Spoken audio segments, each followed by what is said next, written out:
സുവിശേഷമാണ് എന്നെ രക്ഷിച്ചത്. ഈ ക്രിസ്തുവിന്റെ സുവിശേഷമാണ് എന്നെ ഞാനാക്കിയത്. ഈ സുവിശേഷമാണ് എന്നെ നിലനിർത്തിയത്.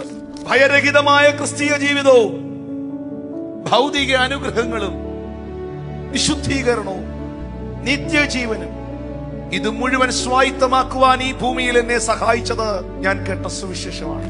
സഭയോട് പറയുന്ന മക്കളെ, നിന്റെ കയ്യിൽ ഈ വെളിച്ചമുണ്ടെങ്കിൽ, ഏത് മനുഷ്യനെയും പ്രകാശിപ്പിക്കുന്ന സത്യ വെളിച്ചം ഈ ലോകത്തിലേക്ക് വന്നു.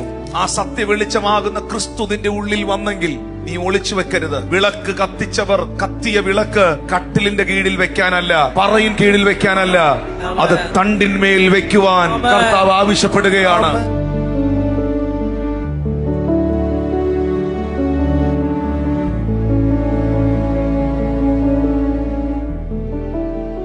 ഈ ദിവസങ്ങളിൽ നിങ്ങൾ സുവിശേഷം പറയാൻ മടിക്കരുത്. സഭ സുവിശേഷം അറിയിക്കുന്നതിൽ ഒത്തിരി പുറകോട്ട് പോയിരിക്കുന്നു. യഥാർത്ഥമായി സുവിശേഷം പ്രസംഗിക്കുന്നവരുടെ എണ്ണം കുറയുന്നു. അപ്പോസ്തലനായ പൗലോസിനെ സ്വർഗത്തിലെ ദൈവം വിളിച്ചു വേർതിരിക്കുമ്പോൾ പൗലോസിനോട് ഒറ്റ കാര്യമേ ദൈവം പറഞ്ഞുള്ളൂ. അപ്പോസ്തല പ്രവൃത്തി 26 അധ്യായത്തിന്റെ 18 വാക്യത്തിൽ ആ ദൈവ മനുഷ്യനോട് ദൈവം പറയുകയാണ്, അവർക്ക് എന്ന് വെച്ചാൽ മനുഷ്യർക്ക് പാപമോചനവും എന്നിലുള്ള വിശ്വാസത്താൽ ശുദ്ധീകരിക്കപ്പെടുന്നവരുടെ ഇടയിൽ അവകാശവും ലഭിക്കേണ്ടതിന് അവരുടെ കണ്ണ് തുറക്കാനും. അപ്പൊ എന്താ, മനുഷ്യരെല്ലാം അന്ധന്മാരാണോ?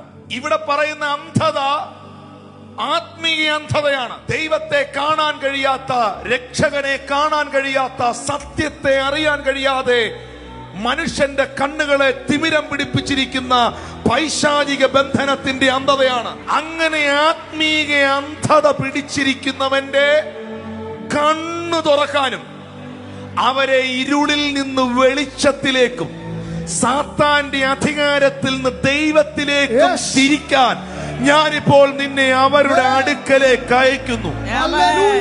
ഞാൻ എന്തിനാണ് നിന്നെ തിരഞ്ഞെടുത്തത്? എന്നിൽ വിശ്വസിക്കുന്നവർക്ക് പാപമോചനം ഉണ്ടെന്ന് പറയാനും, വിശ്വാസത്തിൽ കടന്നു വന്ന് വിശുദ്ധീകരണം ഏറ്റെടുത്തവന് ദൈവീക അവകാശങ്ങൾ ഉണ്ടെന്ന് പ്രസംഗിക്കാനും, ആത്മീക അന്ധത പിടിച്ച് തിന്മയിൽ കിടക്കുന്ന തിമിരം ബാധിച്ചവന്റെ ആത്മീക തിമിരം മാറ്റി അവന്റെ അകത്തെ കണ്ണ് തുറപ്പിച്ച